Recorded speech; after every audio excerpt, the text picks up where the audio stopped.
the market is awful. Heidi. Oh my God. Like, I don't even look so I don't get sick. No, but now is a good time to get paid in crypto because you get paid more. We should do a video where I ask you questions. I have so many questions to ask you. Yeah? We should do a like video on that. Okay. Maria's questions. I have so many. Sure.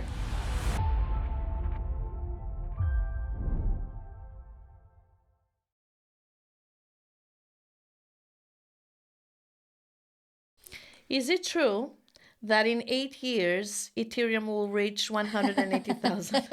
That is one popular prediction. Definitely those types of price predictions are easy to make because it's so far in the future.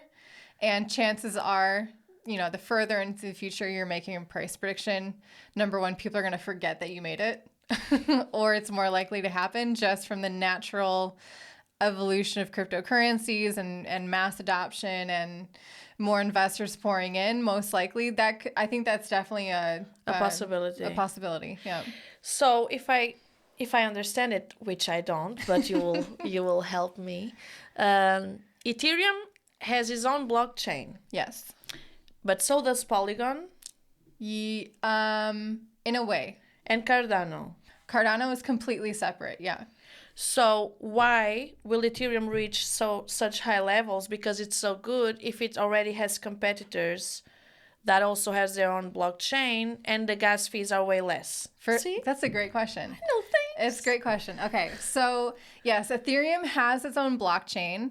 Polygon is not completely separate from Ethereum. In fact, Polygon specifically was built to help Ethereum. It's called a second layer solution for Ethereum. So they don't necessarily have their own blockchain. You can kind of think of it as like a side chain, like a little version of Ethereum. They definitely use the Ethereum blockchain for permanent things like transaction settlements and for like the security that the large blockchain that Ethereum is. Polygon works with that. Cardano is its completely own thing. It was launched in 2017, I believe, a few years after Ethereum. There's also Solana, Avalanche, Tron. There's a lot of these like Ethereum killers or competitors, and they all do somewhat the same thing as Ethereum. But they're definitely also chipping away at the market share of Ethereum. Especially with the high transaction fees that we're seeing, a lot of people can't afford to do DeFi and stuff on Ethereum. So they go to Solana, Avalanche, or they're using Polygon. And that's why I ask, if you have all these competitors, including Solana that you love so much, then how will Ethereum go so high?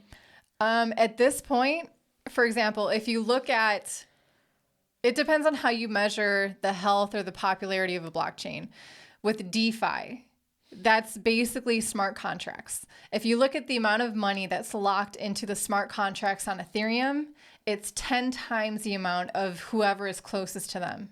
So they are still by far the largest, most funded, most developers, most platforms being built is all still happening on Ethereum. And it's been happening for years before these new projects even came into play. So they have a network effect that's very powerful to compete with. So unless something seriously wrong happens with Ethereum, which it could, because there's no guarantees in crypto, it doesn't really matter for us as the end user because we are the ones that get to choose which platforms we use and where we move our money. So, you know, it's not like unless you went all in on Ethereum and you're refusing to sell it for whatever reason. That's me. You can waiting for the price to go up. Yeah. But a huge thing that Ethereum has going for it, if you're looking at institutional investors, big money coming in, you look at liquidity. And Ethereum has a massive amount of liquidity compared to any of its competitors. So basically, let's say you have $10 billion you want to pour into a coin. And you would like to buy Avalanche, but that one sale would send that price skyrocketing to the point where you couldn't buy again because you would be messing with it too much that you wouldn't be able to control. So basically, you want your investment to be a drop in the bucket compared to everyone else who's also buying and selling it. And you also spoke about Cardano, Yeah. which I was a huge enthusiastic. Yeah. I'm going to say, B, this one is for you. Because B, my friend, he loves Cardano. And I keep telling him, I'm so frustrated with Cardano. Oh, how long am I hearing, oh, Cardano is going to $10, Maria. Hold your Cardano, Maria. Yeah. What to say now? This is the same experience that many holders of Cardano have gone through for, again, basically since it launched in 2016. And in fact, one of the early videos, like one of the first videos I think I ever did talking about Cardano was the trade-offs of how they develop their blockchain versus everyone else, and how basically they have a really strict peer review process.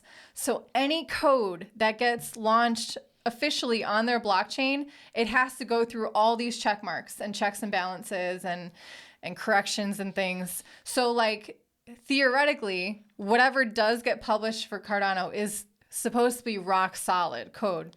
Like none of these hacks that you see happening on Ethereum, but is very slow moving. Yeah. So that's why a lot of people call Cardano vaporware. They call Charles Hoskins some scammer guy who's just, really good at hyping up what's going to come next in the news.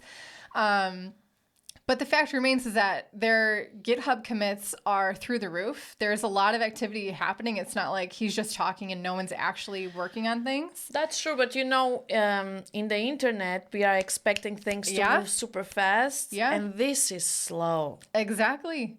And that's the negative of it, is that it could, by the time it finally rolls out DeFi, could be 2 years from now. There you go. And we're already onto something else. There you go. So that's certainly a concern that anyone who's investing in Cardano should be aware of.